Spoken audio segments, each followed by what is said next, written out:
Welcome back, ladies and gentlemen, to the ESL Pro Tour StarCraft 2. I'm Nathanias, bringing you a Terran versus Terran between two incredibly good StarCraft players. In the bottom right, we have the green Terran player. He is Aqueron. He faces off against one of the most amazing, phenomenal Terran players in StarCraft 2 right now, in Zawarudo. He is Liquid Clem. And it's TvT, which is why I really wanted to commentate this match. Obviously, TvT, something I can kind of jump down into, break down, a little juke jab bit more than usual. And I am obviously excited to see what we are going to get out of this matchup, and hopefully looking to see that maybe some interesting variety builds. I don't know too much about Aqueron's playstyle. I haven't really been able to commentate him playing. I think this is the first TvT I've ever cast of Aqueron. I believe this is the first time I've ever been able to commentate this guy playing TvT. So my expectations are, I'm going to keep them tempered. I know that Clem is obviously really good. Like I just said, Clem is one of the best Terran players right now. So when we do these ESL Cups, I always try to do my due diligence by reminding all of you watching that regardless of if this ends up being a very ugly stomp, Clem is probably #1 non-Korean Terran player right now. Aqueron is a good player who is on his way up. And shout outs to Team Roddy, by the way. He's on that Roddy team. Give me that Roddy go in the chat. I've definitely been excited to see where the players are going to be ending up in a few years. I really like that Rotterdam has been, investing back into the community, trying to help these players pump themselves up. As a small Twitch streamer myself, without too many events happening these days, I'm not quite in the position to be sponsoring any players, so I'm mostly just jealous, but at the same time very proud to see so many folks coming together. And I'm hoping that Wardy can pick up somebody like Innovation or something sometime soon. God knows. Let's see. So we've got a couple of Hellions, couple Reapers. This is about as normal as TvT gets, except if the other Hellion's not there yet, or the other Reaper's not there yet, it's pretty easy for things to fall apart in an ugly way. You've got to be careful. You've got to be so careful with your positioning. Reaper Hellion is very much so a momentum-based strategy. If you've ever played the hit classic released in 2004, Resident Evil 4, you may remember many scenes where Ganados throw giant boulders, and you have to run away from them. Very much so is the same thing as a Hellion Reaper build. If you get caught, then the boulder squishes you and crushes your body instantly, killing you. So when you're running up against these Reapers and Hellions, you can kind of dance around them, but you really need to be careful about getting jumped on, because once that momentum gets rolling, if you lose your Hellions, if you lose your Reaper, this command center gets delayed, your gas gets delayed, and then one Cyclone, the crazy thing about Cyclones is they're actually not able to deal with lots of small units very effectively. Because even though Cyclone on its own can beat any of these units 1v1, if you've got 3 Reapers that are, dancing around and getting that double attack, because of how few hit points those units have, the Cyclones being, you only have 120 health, a handful of 3 Reapers and a Hellion can kill a Cyclone. So you need to, like I said, you need to be very cautious with the way that you maneuver. And he gets a little bit of damage on that Hellion, and he was doing that to buy time for these Reapers to jump into the main base. So shoots his own starport for a second. Unfortunately, already Clem picking up what looks to be 3 SCV kills, and he actually wants to try and get the Reapers too, because those are the units that can chase him down this cliff. And now the Cyclone is going to be able to get some damage done, but he's softened up some of the workers, which means that if he decides to use his Raven for harass at some point, he could end up doing quite a bit of damage. Instead of taking 3 hits to kill an SCV, it'll take 2. There was a patch where the Raven auto turret did 2-hit workers and Marines, and that was probably one of the worst Terran versus Terran patches of all time, if I recall. I believe that was among the worst Terran versus Terran patches that we ever had. Almost gets the Raven from Clem, though. So good control there from Aqueron. He needs to be cautious. His Cyclone, he can't really do a whole lot in this situation because he's got to deal with the opponent's Cyclones. That Hellion gets locked, but the nice thing here, Aqueron's made a pretty smooth transition into Tank Viking, which is the most stable composition early game for TvT. Having a Raven is nice. It's not 100% necessary. I don't really know if I can say that. Honestly, Ravens are really important in TvT. Because he has one, right? Yeah, okay. He's kept it in the main base with his Vikings, but siege tanks kill Cyclones in 2 hits, regardless of upgrades, right? It's 70 damage. They're always going to kill Cyclone in 2 hits. So, because they only have 120 health. So the Cyclones can't really do a whole lot once a good number of tanks come out. That's why you only see a handful of Cyclones early on. They're really good at catching units like Vikings or Ravens, Reapers, Hellions that are on the field, but they're just not very good in head-to-head fights. Despite the fact that they do like 20 damage a hit, yeah, 18 damage a hit is not bad, but they only have a 5 range. It's not that fast of an attack, so you end up getting into really awkward situations. Tries to use the lock-on to get that Cyclone kill. He is unfortunately unable to grab it, though. And Aqueron looks like he wants to just take this 3rd base. I don't know. I think he wants to attack. Yeah, the 3rd is not far enough along. It was my bad, as you can see. If the Cyclone's at half health, yeah, that tank just one-tapped it. Siege tanks, on the other hand, have 175 health. So they're pretty tanky, they're pretty chunky. But Clem's already got his 3rd orbital done. So he's fine to play defense. He's like, yeah, I'm confident. I can stop this. I'm good. I'm Gucci. He's got his Hellion sitting by the 3rd base. He can kind of see if Aqueron tries to expand. And they're both going to go into bio. They're both going to go into bio. We're going to have some Marine action going on. We're going to have some Marines. We're going to have some stim. Some combat shields. And Aqueron is going to try and go for this siege up now on the natural. Maybe try to land his Vikings instead of... Because he doesn't really have a drop or anything that he can use in this position. I'd like to see him land the Vikings. Try to kill some SCVs, kill the E-bays, and then just lift up and pull back. Now, that's really risky.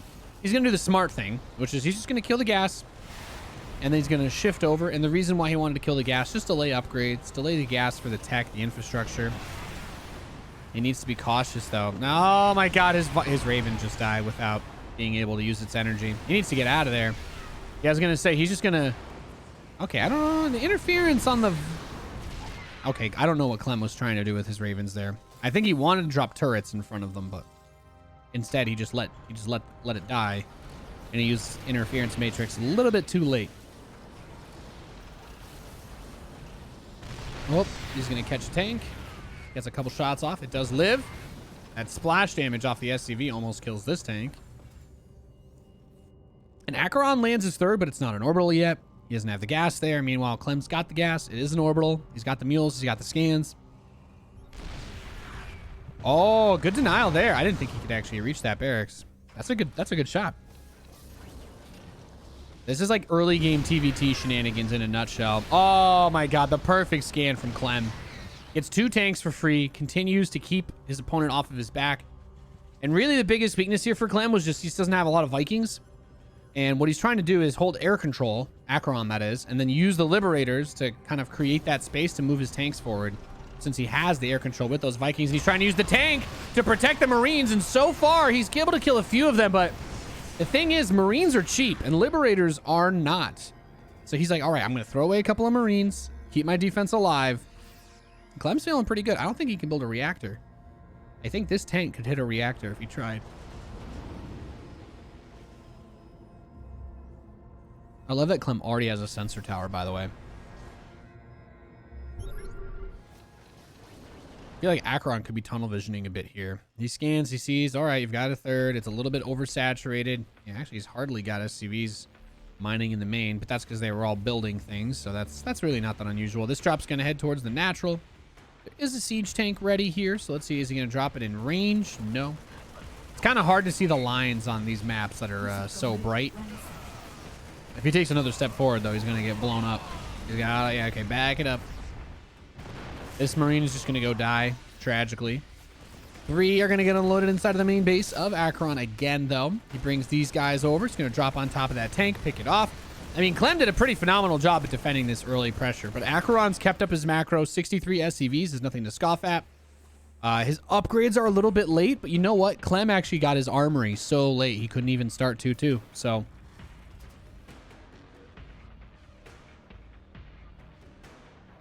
as unfortunate as it is, he's just not able to really capitalize on that opportunity. I do love seeing everybody use sensor towers, though.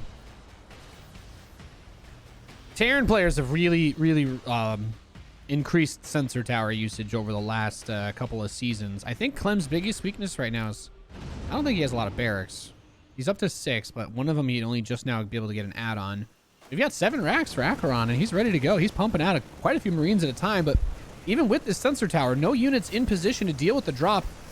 At his third base, he is taking some damage, and now these siege tanks are getting ready to pile drive this army down. A good spread by Clem. He's able to kill the tanks. Nicely done. And the Vikings may not be able to make it back home for Aqueron. Clem, just keep on running. Keep on running. Yeah, he gives the rocks a little love tap. He's kind of just running in here. I think that's a bit bold. Most of his Marines have no hit points left, and he's going to siege his tanks at the worst possible moment. A couple of good shots, but oh, these 3 Marines are somehow still alive. He killed 26 SCVs, which is good. I'm not gonna say anything bad about killing 26 SCVs. Aqueron's actually playing a really good game. I thought Clem was going to kill him faster. Even though I know Aqueron's a good player, I just assumed that Clem would smash him down, but Terran versus Terran is one of those matchups where even if, you know, he just barely has 15 Marines to spread out, he can kill 6 tanks. This stream quality is eye-poppingly good. Thank you. The VODs will be available on youtube.com/Nathanias in 4K 60 FPS. I am recording the VODs for this stream in 4K 60 FPS, so if you want to watch these matches later with your hand down your shorts, go for it. Obviously, you're just adjusting your belt. I'm not suggesting anything other than that. He's kind of running straight into these Marines, though. There's a pretty good arc setup. And these tanks, while they are going to be able to get picked off for the most part, he kind of just walked into a sick concave. He backs up to his own tank. Okay, so here's the big problem, though. The 1-1 came in for Aqueron. Remember when I was talking about how the armory was late? Well, he never even started his 2-2 upgrades, Aqueron. So Clem has 2-2. Aqueron is 1-1. Ladies and gentlemen, it's almost impossible for Clem to lose a Marine versus Marine fight, even if he's down by several, because upgrades are that important in TvT. I'm not exaggerating. They're just that important. Upgrades are just that important. StarCraft is the 1986 Pontiac GTO that will never rust. Your grandkids will get speeding tickets in long after you quit driving it on the daily. I don't know about that. That seems... You're comparing a video game to a car. I don't know. I feel like that might be a little bit of a stretch. But then again, I've never been a Pontiac GTO. I've never been a car before, so I suppose anything is in fact possible. All right, he's going to try and siege up on the north side outside where the third base is. Clem's tanks not sieged up. And like I said, TvT is just wild like this. So many opportunities on both sides. Now, of course, the reason why Clem doesn't have as many units over there is because he's got these double medevac drop on the right side. He's able to kill the third base. These Marines are coming down to fight, but you have to remember that Clem has 2-2 upgrades and Aqueron does not. His Marines are not going to die. And, you know, there's a mathematical calculation that you can make from the amount that medevacs heal a Marine when they have that 1 extra armor versus the attack of the opposing units. And that, ladies and gentlemen, is the reason why that the +1/+1 upgrade difference is so big. He's getting 3-3 for his bio now too. It's even hard to kill the SCVs when they're being healed in that type of situation as well. GG is called. Clem is going to take game number 1. It's possible this is a best of 5, and I just don't know how to read. We'll check it out in a sec. Bow now.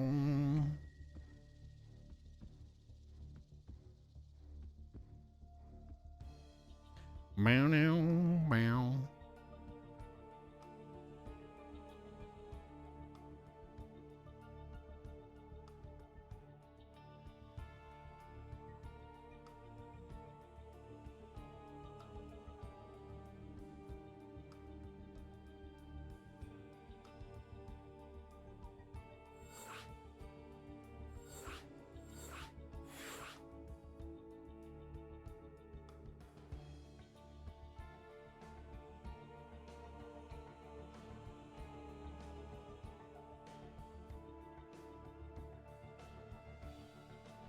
Oh yeah, we're in the lobby for game 2.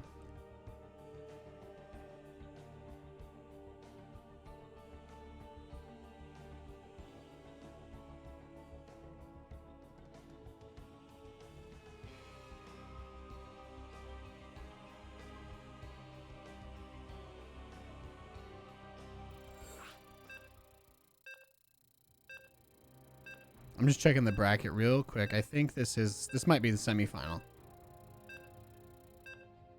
No, it's not. Okay. So this is best of 3. Dope. The winner of this match plays the winner of M. Canning versus Gerald.